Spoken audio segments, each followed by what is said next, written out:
Welcome to Bonn Park. I'm Sarah Geithlinger. And I'm Marshall Ward. And today we have Chef Darryl Fletcher, or Chef D. Yeah, from Chef D TV. He's the author of 2 cookbookettes. He's passionate about food and wine and storytelling. He's also prepared meals for Blue Rodeo, Michael Bublé, Stuart McLean, and so many more. And he's invited us to Real Tea Lounge, fueled by Chef D, in downtown Kitchener. They prepared gorgeous pizzas for us. Marshall saved his to share with his family, and I did not share.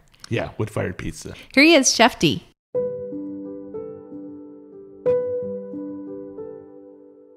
Bonn Park is supported by Graham A. Giddy Funeral Homes. The family-owned funeral home has served the Waterloo and Wellington regions for nearly 4 decades. The longevity is a testament to the kindness, compassion, and professionalism of the Graham A. Giddy Funeral Homes team. Amid the passing of a loved one, you want the celebration of their life to be done right. Graham A. Giddy's funeral staff members will help you find the arrangements that work for you and for those close to you. Their beautiful chapels in Fergus and Elora date back to the 19th century. Their North Waterloo facility, opened in 2017, is beautifully sunlit and spacious. Graham A. Giddy Funeral Homes has helped countless families through difficult times. Visit Graham A. Giddy Funeral Homes online at grahamgiddyfh.com.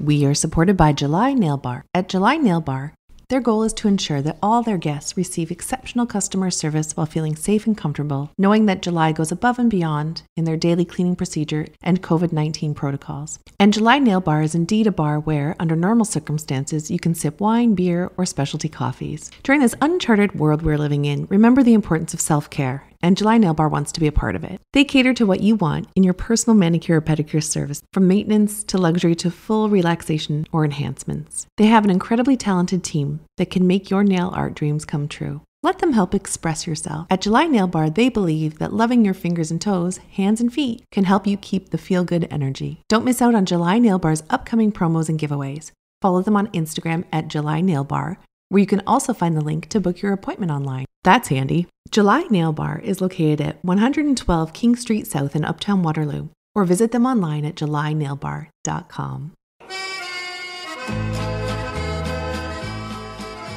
Bonn Park is supported by Vincenzo's. It's been over 5 decades since Vincenzo and Rita Cacciopoli opened up a small family business in their home. Over the years, it has become one of Waterloo Region's most beloved sources of delicious food. Now owned and operated by brothers Carmine and Tony, Vincenzo's has a bustling old world market feel. Every aisle is filled with international flavors like Caribbean, Spanish, and Korean, to name just a few. Vincenzo's has fresh produce, pastas, sauces, deli meats, cheeses, and a huge selection of oils, vinegars, and sauces. You can have your perfect sandwich custom made with any combination of cheeses, meats, sauces, and breads. Vincenzo's puts a lot of emphasis on the word quality, and you'll see it in how they run their business and taste it in their products. Visit Vincenzo's at the Bauer Building on the corner of Allen and Caroline Streets in Waterloo, or online at vincenzosonline.com. International travel is tricky nowadays, but it's easy to take a culinary journey thanks to Vincenzo's. Welcome to Bonn Park. Welcome to Bonn Park.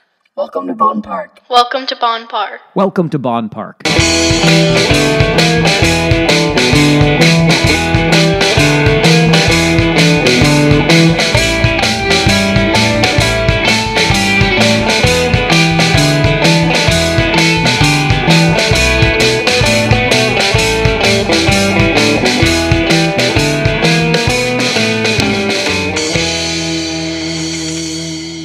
Welcome to Bonn Park. Won't you join me?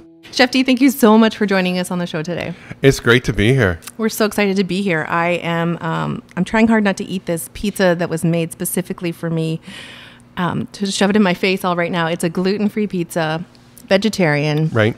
2 vegetarians here that you guys had to prepare food for. What a nightmare. No, it's not a chef's dream. Stop right there. Okay. Great.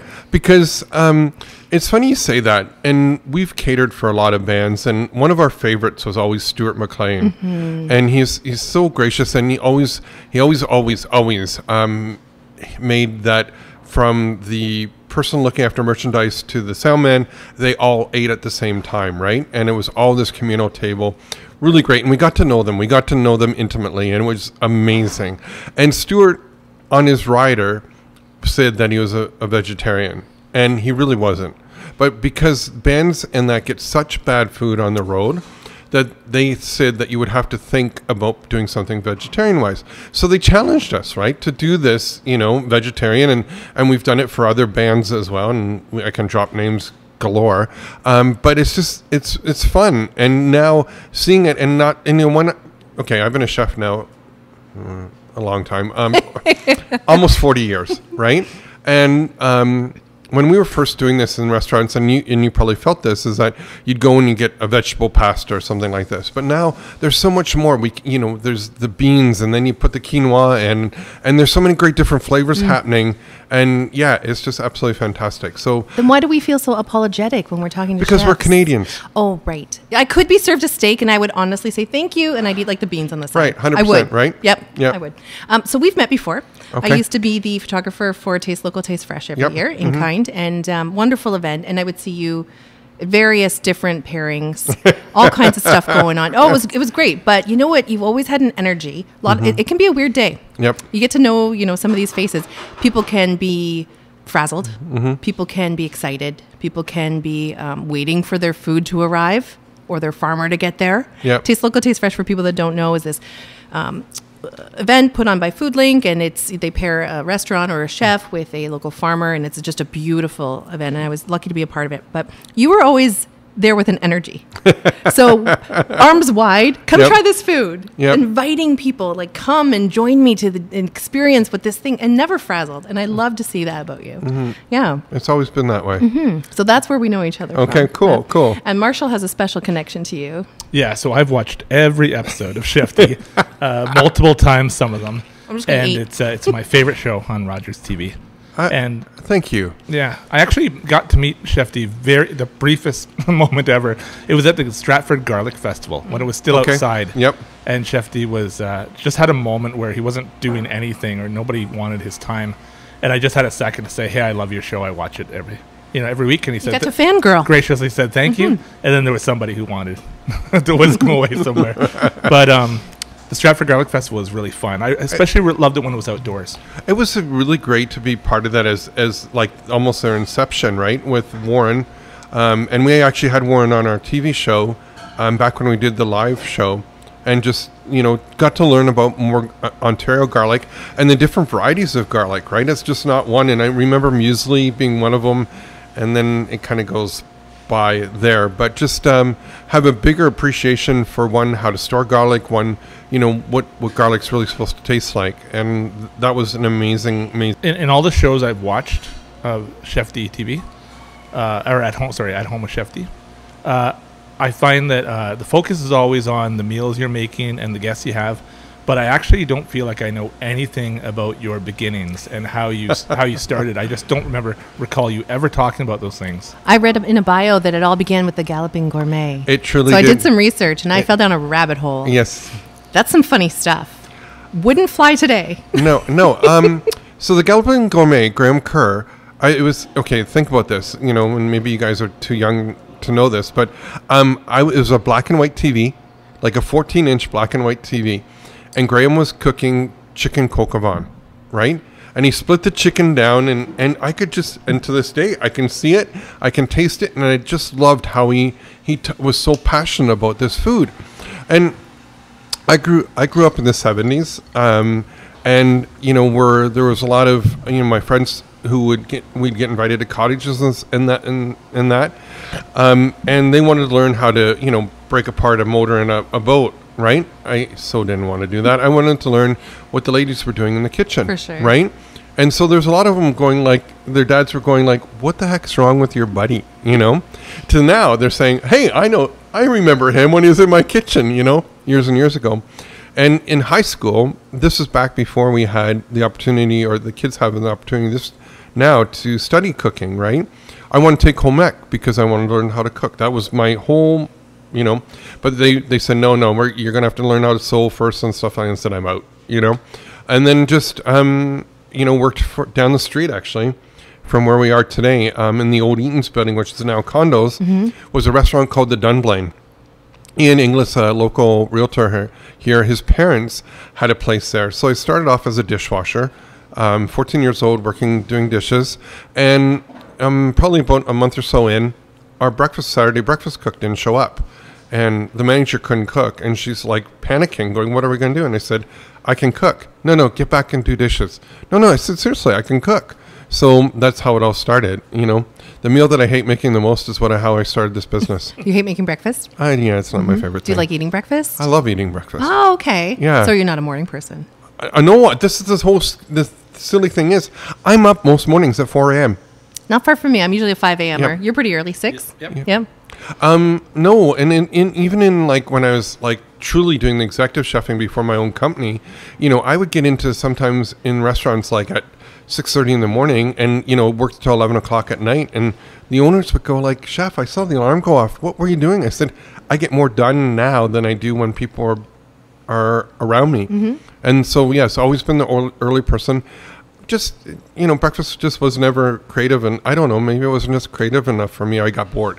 That was probably more of I got bored because even now, I remember being in a restaurant and we were just talking about this, about how we used to have to put up our prep sheets. And you can't see it because it's a radio, but you put your prep sheets up on a wall. So you'd go from Sunday to Saturday, right? And you'd have to have your daily specials. By the time we got to Saturday, I wanted to change the specials. And I had this prep cook that was just very regimented in his way, and he's a great prep cook. But he couldn't understand how I could change on a Saturday my special. I said, well, I'm bored. Like, I don't want to do that anymore. Well, you created that Monday. I know, that was Monday. Mm-hmm. So I think that's kind of where it's always been. So for people that don't know, can you tell us a little bit about your show? Sure. At Home with Chef D. And you brought it up too. And it's always been, I wanted to create a cooking show that was a true cooking show. And I've been given a gift about having a show and having a show been on for so long is that I want other people to be the focus. So when we have a guest on, and I remember doing this with 1847 flowers just recently, and learning truly what natural flower is and giving them an opportunity to share their passion. Because I see it, And then, Rob Brady was on, and he's been doing the butchering for over 20 years now, and just wanted to, again, share that passion. Tony from Charles Quality Meats, we just did something with lamb, and again, sharing that passion that they have. And that's what it's been, and that's what it will always be, is that I want people to share with me what, or the viewer, what I see on a regular, that. So that's kind of how we came up with this idea. We talk a lot about storytelling on our podcast, and there's so much storytelling that happens with cooking when you're cooking with someone else. Yes. Everyone has a memory. It could be a scent memory. Yes. It could be just something in the motion of what you're doing, or what my grandma made, or what my mom made, what my dad, whatever it is. There's always some element of storytelling in there. I think that's how you get to know your community a little bit. Oh, 100%. And there's always a story, and I like a good story. And it's the books that I really love reading are really good story, And I think that's kind of come out in my life, and we share that too. We share it with the bands, we share it with the viewer, and that's been such an important part of it. And the fun part of it, right? Oh, yeah. And the behind the scenes story, and it's not sensationalism, it's just natural, Well, just like, I know, Marshall, you wanted to ask a question, but just like you've written cookbooks also, without stories, without something to share, to pass on, you don't even have recipes. No. You don't even have these foods that we make over and over again, generation to generation. Do you think there are recipes that just sometimes when somebody passes away, those recipes are like that stuff cook is gone forever? I would say I could tell you about my grandma. Yeah, or my late mother-in-law made this amazing cucumber salad. Yep. We can't replicate it. I can't explain why. It's gone. My grandmother used to give out recipes purposefully missing ingredients or writing in a wrong ingredient. Everyone's still talking about how they can't make this recipe. I agree with you 100%. And just like my grandmother Fletcher, my dad's mom, she made these oatmeal cookies that were like these paper thin, but really crispy and really great. And to this day, I should have paid attention. But, the secret. But the other thing too, when it comes to recipes, and even recipes that I do, if you came into, let's say you come into the Realty Lounge right here, I might make the soup, let's say butternut squash soup, this way one day. The next day it might be a little bit different because you have a little bit different vegetables or what have you. I think sometimes we get stuck in thinking that it's got to be the same all the time. We don't make it the same, as chefs, and I think the license out there is to, it doesn't have to taste, but you're right. Always you think of it that way, I hope that made sense. No, that totally made sense. Something kind of baffles me is you can make your own soup at home. You can have a Vitamix, and for whatever reason, a lot of homemade soups just you don't quite get it. It's not quite the same as soups you've had somewhere else. Someone once said to me, well, it needs more salt, or something, or needs more, I don't know, something like lemon juice. I don't know what. Well, lemon juice. What is missing? Well, lemon juice. It could be both of them for that matter. But salt, again, it increases the flavor of whatever you're doing to that particular dish. And then lemon juice and lime juice, I always say, are like sunshine. They just brighten any dish, right? So if you just pop it with that, it's going to make the flavor pop, And sometimes I think because you're passionate about what you're doing, and if you're true passionate, like, some of the chefs that I know, it comes from their heart, right? And no matter what you say, and it might be day in, day out that you do this, but when you get down to cutting and you're thinking, it's just this natural progression that comes from inside you. Oh, I love that. Here are some soup tricks that I have, and you can tell me if I'm on the mark or off. Okay. Bay leaves. 100%. Dijon mustard. Okay. Weird? Yeah. Okay. And like a tablespoon of pickle juice. That's big. Again, that's the acid, right? Yeah. So it's going to make it pop. And don't forget, when you're making soups and you're making sauces and stocks that are going to take a long period of time, you want to use dried herbs, because the dried herbs are going to reconstitute over time, and it's going to give it more flavor as it goes, right? That's why he's the professional. Yeah. Where are we sitting? We're in this What is this space? beautiful. Okay, so this lounge kitchen, I think. This is our newest cafe. It's our newest part of Chef D. Back in last January, we did a catering here for Cliff Rigo and his team upstairs, and Cliff afterwards, and I love Cliff because he's like I'm 100 miles an hour all the time, right? And he goes, okay, well, do you want to go for a tour? And I said, sure. So we walked around the whole building, and he goes, so what do you think? I said, Cliff, it's beautiful. This is a beautiful building. He goes, no, seriously, what do you think? I said, what do you mean? He goes, well, do you think you could rent it? I said, well, maybe. We'd have to talk some more about it. Like, this is the first time here.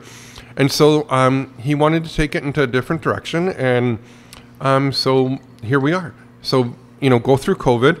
And I get a phone call from his CEO going, hey, Cliff and I are really loving what you're doing out in the community. We want to partner with somebody like you. And they made the rent very attractable, attainable and attractable, if that's such a word. But anyway, so we started the last week of June, and each week we have slowly, bringing more and more people in. And it is open to everybody. Open obviously. to everybody. So upstairs, but you have a theme. Right. Here. So it's called the Realty Lounge, fueled by Chef D, and the Realty is because it's Cliff's building, the Realty office from that. So they have the Realty office upstairs. On the main floor that we're sitting in right now, we have the out front, which is right where the cafe is. But you can have an event out back. We're actually having an event on Monday. They're having a birthday party there for 16 people. And socially distanced, of course, that's the word right now, that you can have that and have that all safe back there. Chef D, when did you begin branding yourself? At what point did you realize, hey, I'm going to take another step here and I'm going to become Chef D? Okay. But how does that even begin? It began, we started doing some video work. Just my wife Trish, who you met earlier, she was working for Soul TV at the time, and she lost her first husband to cancer. And then we met. We're going to be married 11 years, so 13 years ago. And so when we first met, she was on Soul TV, and they were looking for some chef to be like part of the Chef's Corner on TV. And so we're just hanging out, and because we didn't date because we were too old to date. But anyway, so. She saw me up on stage, and she went, he's got that charisma about him. This is what I'm talking about from Taste Local. Yeah. It was apparent across the field. So he had this charisma about, had my charisma about me, and she went, I think he could do something in front of the camera. And so she asked me, hey, do you want to be on TV? And of course I do, right? I want to be on Food Network. I've been waiting all of my life for someone to ask me. Pretty much, yeah, pretty much. That's one, you can check that one off. And so, we did 8 episodes of The Chef's Corner, and I would really like to say it was really good, but it wasn't, because I wasn't used to the camera, right? And when you look at the camera, like all of a sudden you're just looking, like you're staring at this thing looking at you, and there's no interaction. Like, as a chef, the greatest thing is that we get instant gratification. So we know exactly when somebody loves it or doesn't like it, and you feed off that. Or when you're on stage, you feed off the audience's reaction, right? So this was a really big learning curve for me. And it wasn't until we went to Chicago, we went to the NRA show, the National Restaurant Association show. Okay. I was like, wow, where is this going? And Trish brought the camera. And she said, I'm going to follow you all weekend, all 4 days with the camera, so that it just becomes second nature for you. She's just so smart. And it was great because then I was working for a seafood company called Aquastar at the time. And so I was in the booth, and then she'd go and find all these different places. And she goes, that person's going to be really interesting for you to interview. Like this gentleman that grew microgreens, and he had this French accent, and he, and then he'd say, like, when you tasted my mushrooms, it's like the forest in the morning, right? And it so was, and like we had this one lettuce that you bit into, and it tasted just like Dijon mustard. Huh. Seriously. It was ridiculous. It was amazing. I met this person from Tasmania, and just a whole bunch. It was just a really, really great time. And then they wanted to go in a different direction and more like a competition, and I didn't want to do that. So we formed Chef D then. That's when Chef D TV came out. And we did 40, if you go on old YouTube, on our old YouTube station, you'll see us. We started at the Owen Sound Market, interviewing, because our cottage is up there and I love going to the market. And that's how we started Chef D. I had no idea, like in my foggiest dreams, that it would become what it is today. When we first started out, I mentioned that I worked for Aquastar, and Aquastar took a downturn, and I was their corporate chef for North America, and I traveled all over North America, about 200 nights a year.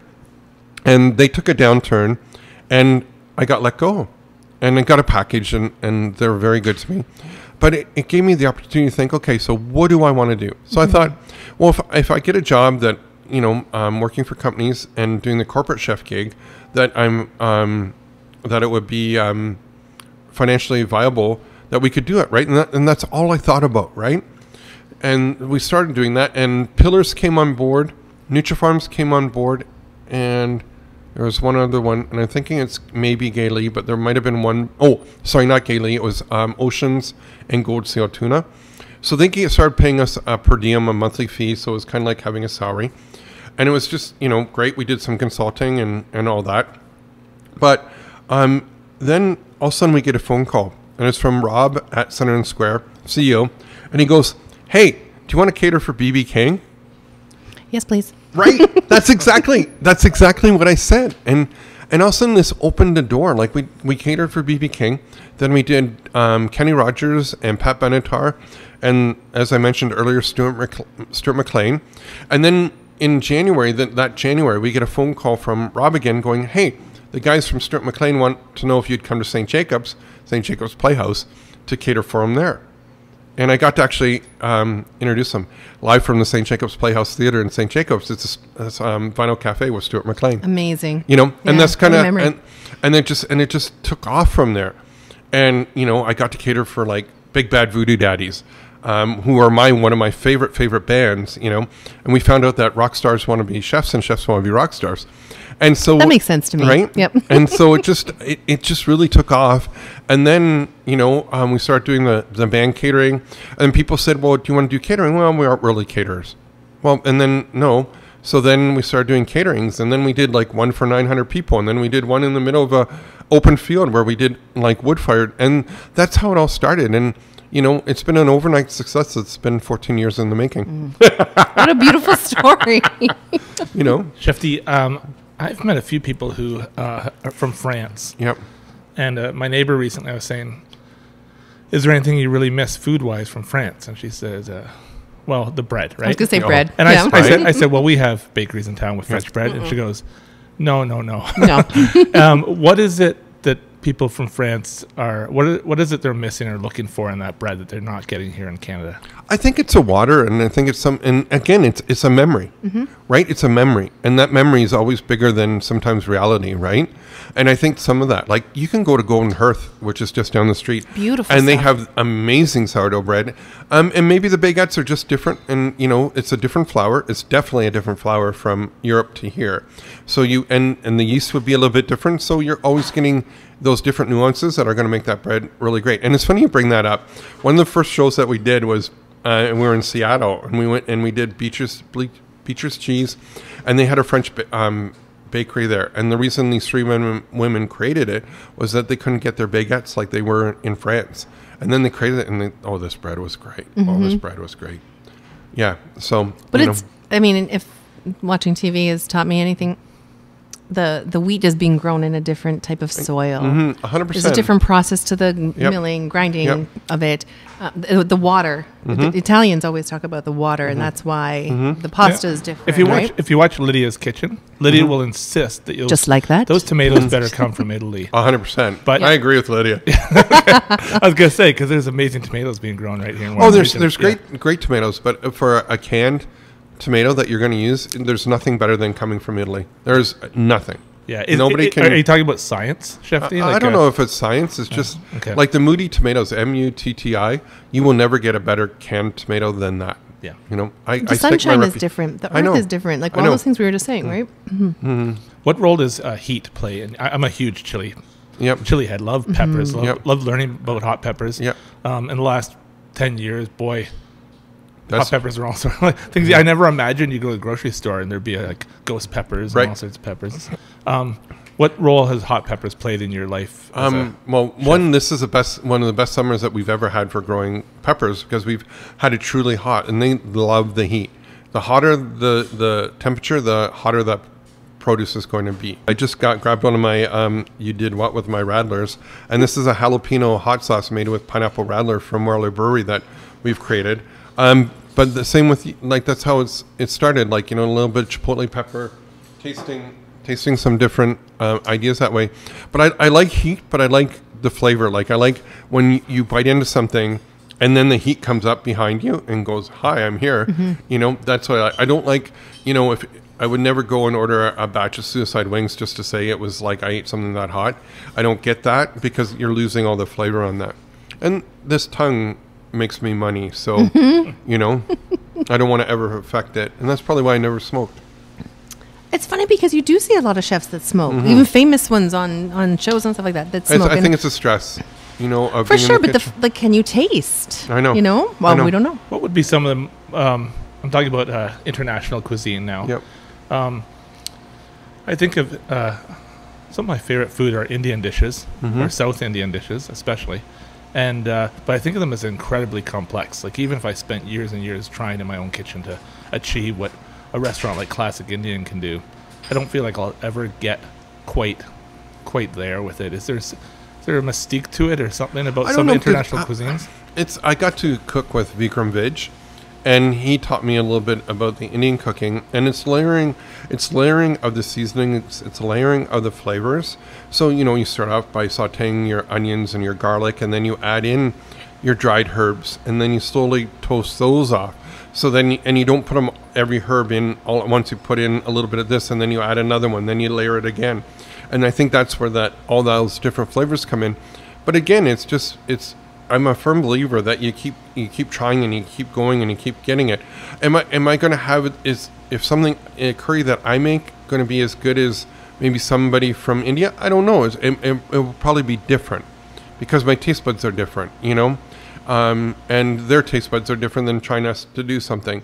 But that's what's so great about where we live. We're a melting pot of all these different cultures now that have come into Canada that we can kind of take from and take a little bit of this, a little bit of that, and kind of blend it together. Isn't that such a beautiful thing, though, too? Because here in our local community, we've already got like the microbreweries and the bigger breweries and the chefs and the restaurants and the farmers. We have everything right here, and everyone seems to, for the most part, or from my outside perspective, be sharing. It's a community of learning and building each other up, and especially now, right? Buying from each other and making sure everybody has what they need. And then you throw multiculturalism into that. It's the perfect mix. 100%. And I think, yes, there's competition in this industry. Like, I get like any it, right? industry, yeah. But you nailed the head, and we were just talking about this recently, is that, it's so hard right now to begin with. And that you just want to, embrace everybody and share your wealth and share your position, as it were. And, whether go out for dinner or order takeout, or, we want to support the farmers. We want to support other restaurateurs, share things, and that, so that we can each grow on that. I understand the role that wine plays in cooking, and you've done a great job on At Home with Chef D explaining that. I don't feel like I really have a good grasp on the role beer can play with. So you've paired up with Waterloo Brewing. Yep. How does beer work with food in as far as it's magic goes? Is it? It's truly magic, because sometimes with wine, because wine, like, let's say a Pinot Noir, you get the peppery and you get the different nuances of that. And sometimes when you put a cheese with that, it kind of dulls that flavor. With beer, when you're pairing beer and cheese together, it's a match made in heaven. Like, it's more a big, I don't know. I want to say lifting flavor. Right. And it's a big flavor to begin with. So you get the different nuances, and it doesn't get lost, with some of the flavors that you're creating, whether it be with cheese or whether, like some IPAs, are really big, and sometimes all you taste is a hoppiness. But if you put that and pair that with a really big meal, or like a really big dish, lots of flavor, it doesn't, it kind of enhances it. So, and I think it's just going to be as we grow in this, is just like when we first started drinking wine, and that becoming really a big mainstay. And now I think beer is coming that way, and like the microbreweries, like you said, the craft brewers, and, in the places like Waterloo. Marshall and I both saw this week. I saw on Twitter, and Marshall was listening to Mike Farwell show, that you and Deer Ridge are saving the Hacienda Lost people. Do you want to talk about that? I'd love to talk about that. Yeah, I saw that, and I was like, of course this person is doing this right now. This is what we need, and people are going to step in, and that's what our city is. Truly, it is. Again, I just want to back up and just say, I've been given a gift. I've been able to do something that I dreamed about that came to fruition. That's a TV show. That's having my own company. It's having the Chef D logo all over the place, right? And I couldn't do that without community support. So whenever we get the chance to support back, it's always in my nature, and I'm a Christian, so, that part of me really does come out. And my grandparents were just like this. My mom's mom and dad, they gave all the time. And I think the apple never fell very far from that tree. And so then, when we had the opportunity, I got a text saying, "Hey, chef, our good friends' kids, the Hacienda went bankrupt. They're out for their wedding. They need a place this Saturday. Can you help them out?" And I said, "Of course I can," without even thinking about it. This is how I roll. And throughout my history with Chef D, this is how we roll. I never say no, and to an opportunity. And so then I said, well, give them my cell phone number and get them to get a hold of me the next day. So then I got a phone call. We're in our management meeting. And so I got the phone call, and I said, I got to take this. So it was the bride, and she said, "Hey, Ian, this is who I am." I said, "No, totally perfect. Why don't you and your groom come and, first of all, see, before we talk anything else, come and see if you're going to like Deer Ridge." So they came in, and she was visibly upset, and suddenly looks around and loved it. And then they sat down, and they started talking. I said, "Okay, look, we're here to make this a success. You have no more stress. This is it. Like, this is the only stress is talking to us." So they lost their deposit. So I said, "We will not charge you a room rental. We will honor the fee that you were going to be charged for the food. Can you tell us the menu?" So they shared the menu. We mimicked the menu as best as, a little tweak here and there. And it's just because it was a little bit different. And we did it. And the great thing is, and I've always been this way, as I mentioned earlier, and it goes back. Can I just backtrack just for a second? I was asked about 3 or 4 years ago from the Chamber of Commerce, "Hey, will you do the event, our chamber event, Gala Awards at Center in the Square? There will be 900 people there." And I sat on it for a couple of days, and I went, if I don't say yes to this, I'm going to regret this, And I remember having the conversation with the team and we had 10 chefs that day. We had 32 staff members, servers, and my little pep talk to them was, I don't want this to be my Buffalo wide right. I said, there's a lot of people in the city are going to be here. They all know who Chef D is, and we got to make this happen. And, I was really nervous the 40 minutes before we went to it. And then once we got going, I'm going, we got this. We got this. And I think that's always been my mantra is that, give it to me, we're going to make it happen. So this is how it all came about. We helped out this young couple to get married this past Saturday at Deer Ridge. And I just love it because then my team also knows that we can put something together in 3 days and make it a success. And it's going to be, a success. It's going to make the bride happy. It's going to be what they dreamed of. Right. And that's totally what it was. And, there's enough stress on that day to begin with. And so then just give you a quick advertisement. We're going to be launching as of December 1st at Deer Ridge. If you want to book your wedding, if you want to, don't worry about COVID. Don't worry about us going under. You can book it at Deer Ridge. We have an $80 4-course menu. We'll waive if you have a deposit that got canceled. We'll waive the hall fee for you, but we'll do 4 courses for brides and grooms from literally December to when the golf season opens up again, April 1st for $80 a person. It's such a great outreach in a time where, being a grown-up who's been married for a long time, you think, okay, the wedding's not that big a deal. If you could go back, I'd probably do it smaller. These are things that go through our minds, right?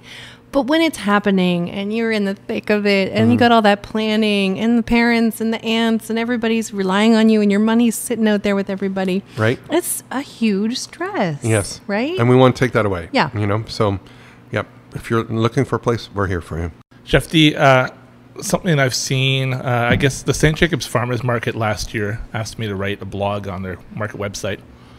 Every month they'd send me to a different farmer, and I love this assignment. And the first one they sent me to was Charles Quality Meats, and I got to visit their abattoir. And from what I can tell, this story is not a unique one because I would go from farm to farm. So what I'm talking about here is at Charles Quality Meats, you have Charles, the dad, and then you have Sam, Tony, and Peter. And there's only so many years that Sam and Tony and Peter are going to keep running that farm. And the kids who are now adults are heading off to university, and they're not going to continue on. And that's not a unique story. So what do you think happens in a region like Waterloo Region where our farmers get to a point where they're ready to retire, but the kids aren't? I think that's the case with Martin's Family Fruit Farm. I've visited several farms now where the kids just understandably have got other things they want to do. Not that you're a fortune teller, but do you think 10 years from now, even like this, everything could look very different for someone like Chef D, who's so highly values these farmers? 100%. Okay. Yes and no. I'm going to say yes and no. It might not be family members, but I think there's another generation coming up, and the Matthew Moss, who we get our microgreens from, again, he's a young guy that wants to be a farmer, and I think there's some other, it might not be the direct kids or grandkids that come up and take over, but I think, I'm hoping that, we have these other people that can kind of come in and be nurtured and taught the ways that, whether it be Charles Quality Meats, whether it be Martin's Apples, whether it be the Gamox, and the list goes on and on and on. Even the Hurleys, and what they do. Like, are the kids going to come up and do that for them too, right? So I'm just hoping that we can continue on in this, and that they can get some breaks, and whether it be the government or I don't know, because land is just getting so expensive. How do you make a go of it when you're paying, $150,000 an acre or whatever that number is, right? And so I'm hoping that, we can continue our rich heritage and that some young people look and go, I want to get my hands dirty, and be in the dirt and be part of that. We're always going to need food. Farmers feed cities, right?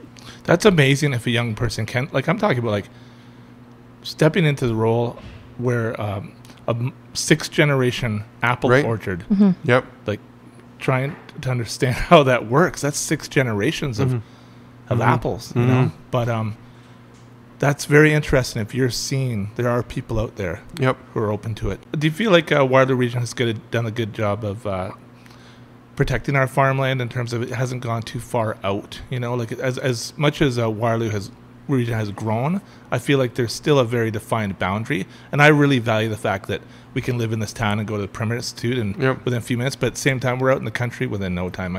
I maybe that, I'm not sure who's actually to say thank you for that. But I think the Ontario government is, because when we were looking for our property, when we were looking at the studio kitchen, we looked at a bunch of different ones, and they said, well, it's zoned agriculture. You cannot change that.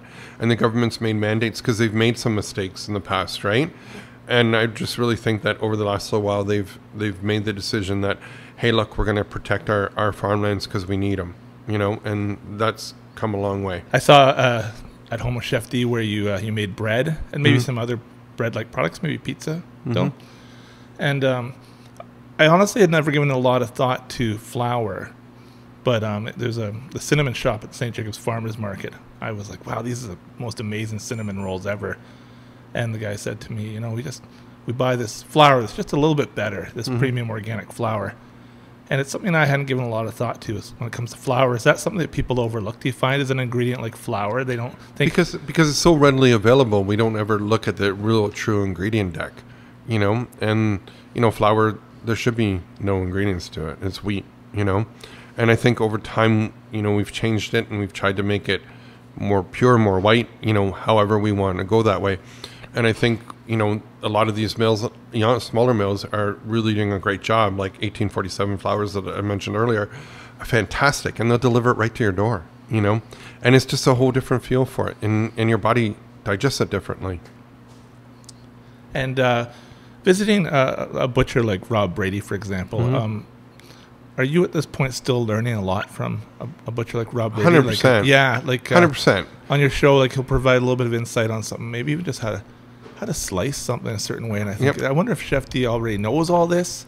Well, like if you watch Dr. Oz goes, "Oh wow, really?" Yeah. But Dr. Oz already knows these things on show. Sorry to make that comparison, but I mean, but no, it's so true because when you're in college, you're very young.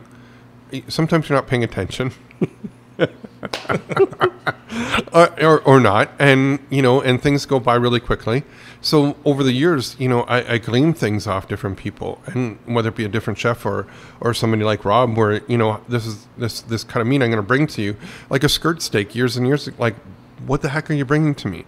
Or even short ribs, for that matter, we used to make demi-glaze out of them. Now we're bracing them, and they're one of my favorite meats to eat. So my father-in-law is a butcher from Germany and retired, obviously. He's 82 this year. And the knowledge that he has for organs, and he has a great knowledge for the human body. He says we're a lot like pigs. Maybe you've heard this before. In the physical sense, just where everything is located. And if one of us has an ache or a pain, he's like, oh, it's your flank or whatever. Like he calls us by the meat cut name. Yeah. And he always seems to have that knowledge, like a lifetime of separating this meat, I guess that's, for lack of a better word, separating these animals in this way that's going to be useful and use every single part. And of course, because they're all Germans, they ate the blood and tongue sausage and all that stuff. Yeah, we were just talking about that again this week. Gory Halloween theme. Right, again. And because we did at that point. Or a blood pudding. Right, yeah, not keen on that. But again, they did because they had to. Not because that was their meal. Like, you know what I mean? If you butchered a whole side or a whole animal, you wanted to use every part of it because you're paying for every part of it, Well, we hear stories from them too about growing up in Germany during the war and, who got the last of the bathwater. Right. You used everything, right? That bathwater had gone through 2 or 3 kids already before it was yours. My teenage daughters were asking me, Chef D, they watch your show as well, and they were saying asking me, can a vegetarian become a chef, is what they asked me, right? And I thought about it, and my answer was, I said, as in like not preparing meat in school. I said, I don't think so. And but it got me thinking about how when you do see a vegetarian cookbook or maybe that vegan personality you had on your show, I guess maybe they came at it from another angle, making food. Do you see where I'm going with this? Can you answer some of those questions for me, and how a vegetarian finds their way into the food world? I think to be a chef, I don't like everything. I don't. You know what I mean? I think it's impossible to. But I also think you have to try everything before you kind of go into your specifics, like whether it be vegetarian or vegan. I'm not saying you have to eat meat, but I think you should try it because that's all part of it, right? There's not everything, I'm not a big sushi fan, but I tried it, and I know the texture, I know the taste in that. So I think you have to experience all that to be well-rounded, so then you get an idea, and then you kind of go from there. And then, then you can take it and you can be the best vegetarian chef or best vegan chef or, best meat lover chef, wherever you want to take that. But you need a little bit of the knowledge to go around it, that why when you take a marrow bone and you reduce it down, that you get the thickness for the demi-glaze, the gelatin in the meat that makes that happen, I always, and it goes back to this, and I was thinking this the other day, I said, like, who was the first person that took a hen's egg and I think about this stuff all the time. And this is going to be the basis for so many different dishes, from cakes to pies to bread to making a custard, thickening a custard, a creme brulee, by using egg yolks. It had to come from, like you said before, necessity. Yeah, 100%. Here's what we have. What can we turn this into? 100%. Yeah. So I hope that answered your question. It did. Yeah. Am I wrong about this? Did you say on one of your shows that you don't care for Brussels sprouts? No, more broccoli than Brussels sprouts. Broccoli, yeah. Those are very different broccoli. flavors. Sorry, it was broccoli. Yeah, I'm not a big broccoli fan. Yeah. Is it the texture? It's just broccoli. It's just broccoli. It's I like- love it's- it. it's like As black- Chef D says, it's just broccoli. It's like blackberries. It's just a sore excuse for a raspberry. Oh, interesting. I love So Chef D, blackberries. tofu plays a big role in our life. I'm sorry. Vegetarian. Yeah. So here's the thing. Thank you. Thank you very much. Here's the thing. Yeah.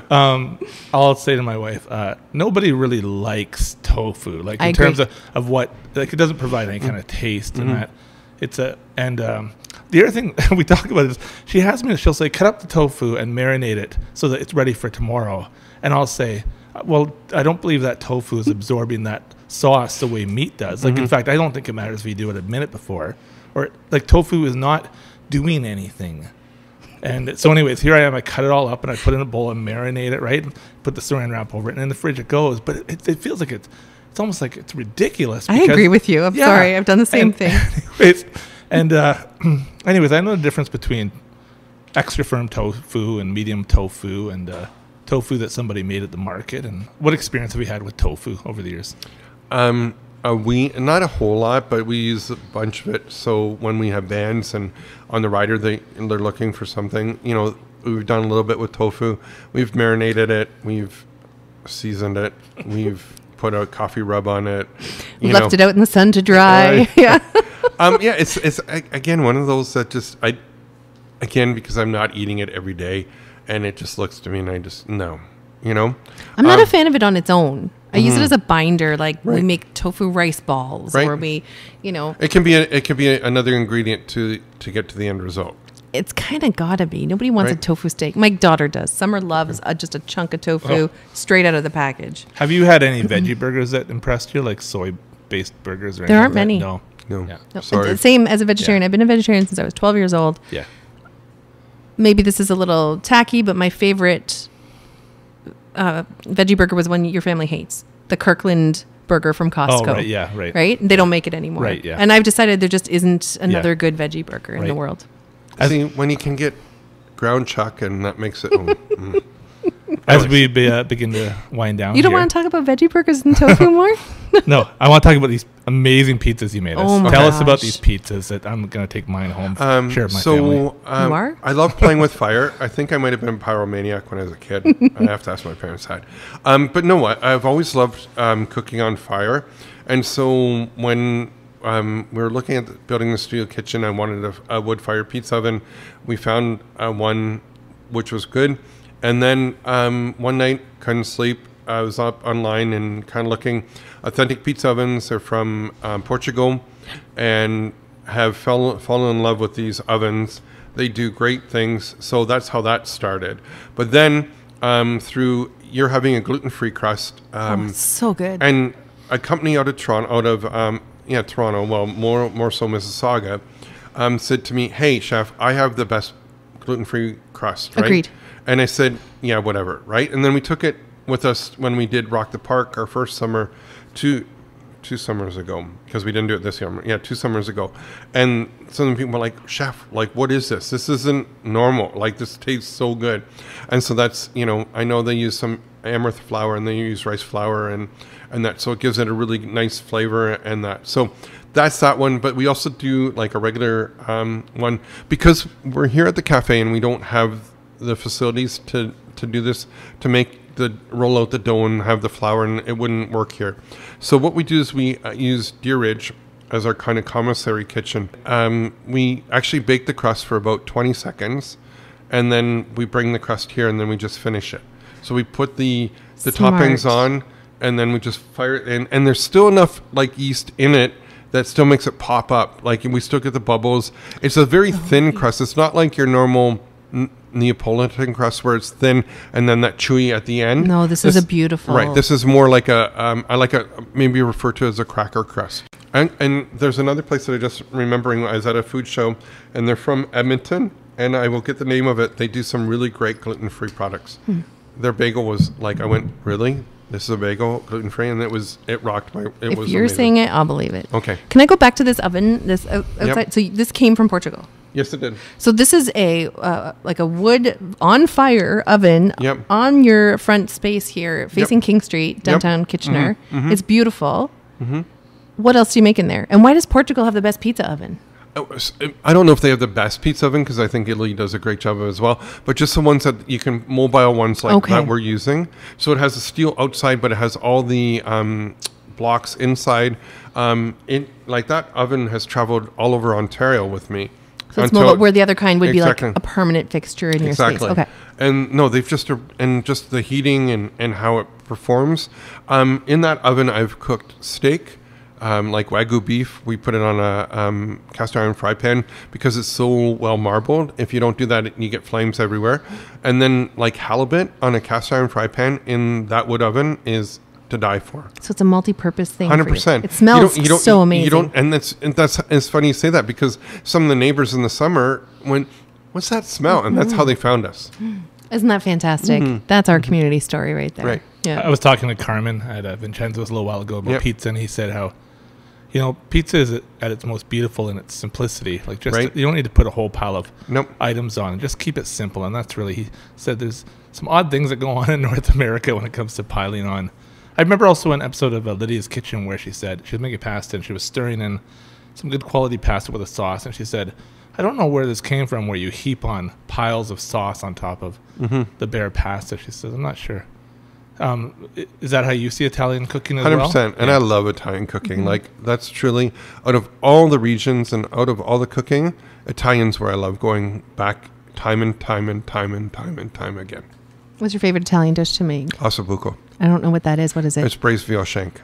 Keep going. I still don't know. Okay, so it's, wait, shank is because my father-in-law has it's up higher. A sciatica nerve, and he walks around the house punching his hip, going, "My shank, it's my shank." Right. Oh, I didn't even know that. And so then there's a marrow, a bone that has marrow in it. And if you don't like veal, you can use beef as well. Beef's a little bit bigger, but and so you slowly braise that in white wine, celery, carrots, and fresh thyme.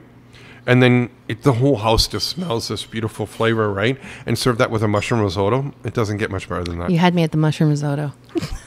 This episode will air on December 16th, and this is very deliberate. You are our 50th guest on Bonn Park. We're celebrating our 50th guest with Chef D. Thank you. And so in closing, what's the future of Chef D TV? What do you have planned for the year ahead, as much as we have such a disorienting, challenging time right now? What's your plan?